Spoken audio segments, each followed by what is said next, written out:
गैयों का।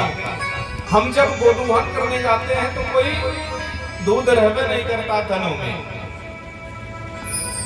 यशोदा मैया ने कहा कि तुमने समझाया नहीं कि ऐसा मत किया करो, और तुम यदि छोड़े हो तो बांध दिया करो। तो गोपियां बोलती है मैया उनको समझाने कौन जाए, वो तो बहुत बड़े समझदार हैं। यदि समझाती हूँ चलो छोड़ दियो तो ठीक है, लेकिन कम से कम पकड़ करके फिर दोबारा बांध दो। कुछ महीने के बाद कहता है कि मैं तुम्हारा नौकर हूँ, क्या तुम्हारे बाप का नौकर हूँ? ऐसे कह करके कन्हैया हमें संबोधित करते हैं। मैया बोली अच्छा। तब तक दूसरी गोपी आती है। स्तेयं स्वाद्वत्यतदधिपयः कल्पितैस्तैर्योगैः।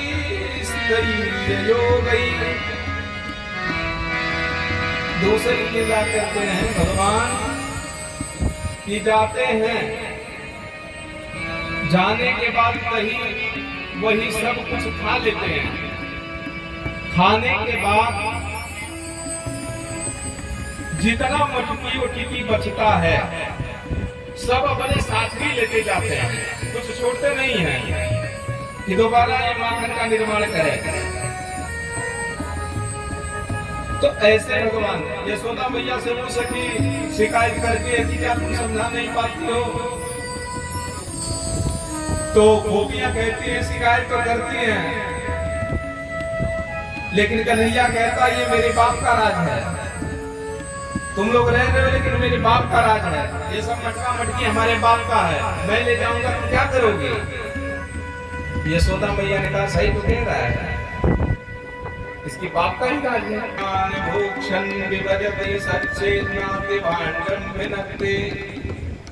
साहब अपने तो आते हैं तो लेके आते हैं, ये तो ठीक है, लेकिन बंदरों को इनका उपकार किए हैं कि बंदरों को लेकर के आते हैं। बंदरों को है काला लाल सफेद पता नहीं कितने बंदरों ने क्या किया है कि भैया का कौन सा काम करते हैं? यशोदा मैया ने कहा ये तो उसी से पूछो, हम नहीं जानते हैं। अब क्षमा चाहूंगा, मैं तो घड़ी उड़ी लेके बैठता नहीं हूँ। क्षमा बड़ों को चाहिए, छोटे को उत्पाद। आप लोग चौकीदार, आप लोग जो है जमींदार हैं, हम तो चौकीदार हैं, बोलते रह रहे हैं। अब जमींदारियों का काम है ना कि जमींदार बता दें कि हाँ ये ऐसे ऐसे है, घड़ी लेकर के बैठा नहीं हूँ। तो ब्रह्मांड घाट पर भगवान ने मृदा पक्षण के लीला किया। सारे ग्वाल बाल बुलाओ भैया ने कहा कि देखो कन्हैया जो है ये देख नहीं रहे हैं कि मिट्टी खा के बैठे हैं। अब महाराज माता जी को पता चला, माता जी ने कहा अरे राम राम, कन्हैया तो इस तरह का कृत्य कर रहा है, ये ठीक नहीं है। कन्हैया से जाकर के कहते कन्हैया तुमने मिट्टी खाया? कन्हैया तबाक से जवाब देते थे। जवाब देने में कोई कन्हैया से सीखे महाराज। कहते नाहं भक्षितवान् सर्वे मिथ्याभिशंसिनः यदि सत्यगिरस्तरहि समक्षं पश्यमे मुखम्। भैया मैंने मिट्टी नहीं खाई, मैं मिट्टी नहीं खाया। सारे ब्रह्मांड हमारे ही अंदर समाहित हैं, तो मैं कैसे खा सकता हूँ? यदि आपको विश्वास नहीं है, यदि सत्य गिरस्त नहीं, हमारी बातों पर आपको विश्वास नहीं है, तो मुंह खोल धक्का देख लेगी। भगवान ने मुख पाया पूरा अपने आप को भी और पूरे संसार को भी भगवान के मुखों में दर्शन किया। माता चक्कर खा के गिर गई। अरे राम राम, ये तो जितना ब्रजोरज है शरीर इसी बालक के मुंह में दिख रहा। भगवान ने अपनी माया फैलाया और वो दृश्य खत्म होगा। भगवान ने ये मलार्जुन का आधे घंटे की कथा विश्राम कर लें, हम थोड़ा समय का भी ध्यान दिया जाए। जो शेष कथाएं रहेंगी कल गाएंगे। आज जितना अवगत हो गए कि भगवान की बाल लीला के इसमें बहुत बाल लीलाएं हैं, कुछ आज गालेंगे कुछ कल गालेंगे। बस आधे घंटे की और कथा रहेगी, 11:30 तक अपने सब कर जाएंगे। एक समय दिवाली का समय था। दीपावली के समय अपने घर और साफ करके लोग सब कुछ करते हैं। दिवाली का समय था, दासियां लगी है, लेकिन यशोदा जी देखिए अपने हाथों से कन्हैया का दूध तैयार कर रहे हैं। आज हम थोड़ा सा पैसा कमाने लग रहा है, तो माता पिताजी के लिए, बेटे के लिए दाई रख दे रहे हैं। माता पिताजी की सेवा करेंगे, बेटे की सेवा करेंगे, तो जितना आप सेवा कर लेंगे दाई उतनी तरह से सेवा कर पाएगी क्या? नहीं कर पाएगी ना, नहीं, कभी नहीं कर सकते। अब सोचिए, भगवान कन्हैया को किसी प्रकार की कमी नहीं थी। भगवान कन्हैया यही चाहते थे कि यहाँ से कंस के यहाँ कर न जाए, इसलिए माँ ने चोरी लीला किया, बाकी कोई उसके पीछे कारण नहीं था। बस एक डाक निहिताशीषु यशोदा नंददेहिनी धर्मांतरे युक्तासु निर्ममंथर स्वयं दधे। स्वयं गाय को पद्म गंगा गाय को का दूध निकालते हैं। अब सोचिए, बहुत दास्तानियां हैं, लेकिन गाय का दूध स्वतः निकालते हैं, स्वतः उसको बनाते हैं, रबड़ी बनाते हैं, माखन बनाते हैं, सब बना करके और भगवान को खवाते हैं। दिवाली के दिन माता ने एक तरफ चूल्हा पे दूध रख दिया और दूसरे तरफ कन्हैया को लेकर के दूध पिलाने लगे।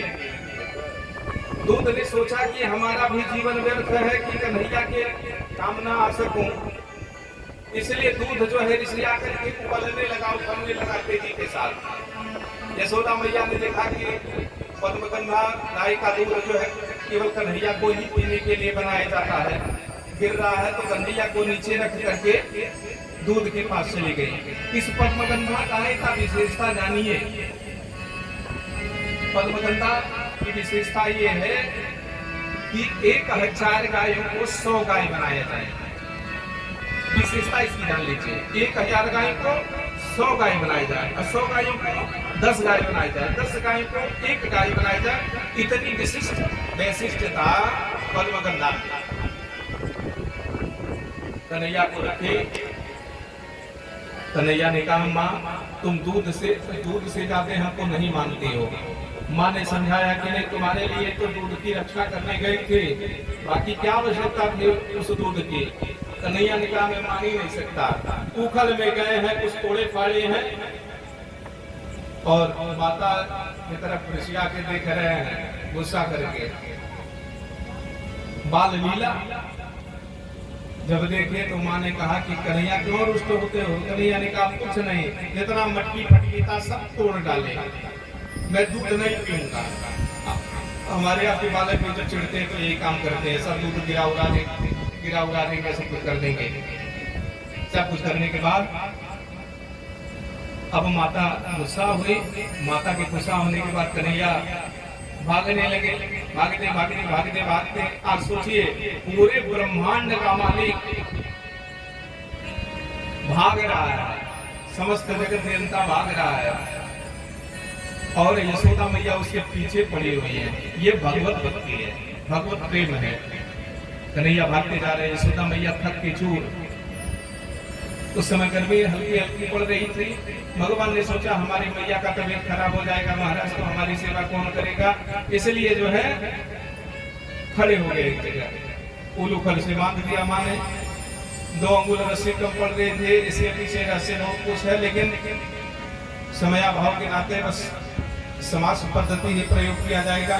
2 अंगुल छोटा बन रहा था तो बहुत लोग कहते हैं राधा जी, बहुत लोग कहते हैं कुछ, लेकिन माँ ने अपने प्रेम के डोरों से पूरा कर दिया। इधर काम करने गई, उधर भगवान ने देखा जो नलकुबर और मणिकदेव जो 2 कुबेर पुत्र थे, अब वंशता के नाते नारद जी का श्राप मिला था। उधर अर्जुन के वृक्ष बन के खड़े हैं। भगवान ने सोचा इनका भी उद्धार किया जाए। ओकल को घिसराते सरगाते चले गए हैं। दोनों वृक्षों के बीच में जा करके खींचा है धड़ाम से दोनों भगवान ने कुबेर के दोनों पुत्र नलकुबर और मणिकदेव दोनों का उद्धार कर दिया। अब इतना उपद्रव के बाद यशोदा मैया ने कहा, सारे बाल बालों ने कहा, अब यहाँ रहने की आवश्यकता नहीं है, अब गोकुल छोड़िए, अब चलिए वृंदावन चला जाए, वृंदावन का आनंद लेने चला जाए। अब गोकुल से लोग वृंदावन जाते हैं, भगवान ने फल विक्रयणी पर कृपा कर दिया। फल विक्रयणी पर कृपा भगवान ने किया। एक फल बेचने वाली जा रही थी, तब तक भगवान ने सुना कि अरे बड़ा ये अद्भुत है, मेरी भक्त है, भक्ता है, कहती जा रही है फल ले लो, अरे कोई फल ले लो, अरे कोई फल ले लो। भगवान निकल के देखने, तब तक फल विक्रयणी को ये भाने नहीं रहा कि क्या कह रही है कि फल ले लो, कि फल ले लो। अब तो फल विक्रयणी कह रही है अरे लाला ले लो, लाला ले लो, लाला ले लो।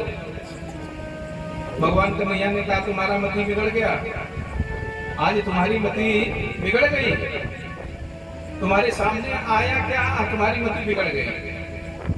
इतना प्रेम में विह्वल है, लाला ने मांगा, फल विक्रयणी ने फल दे दिया।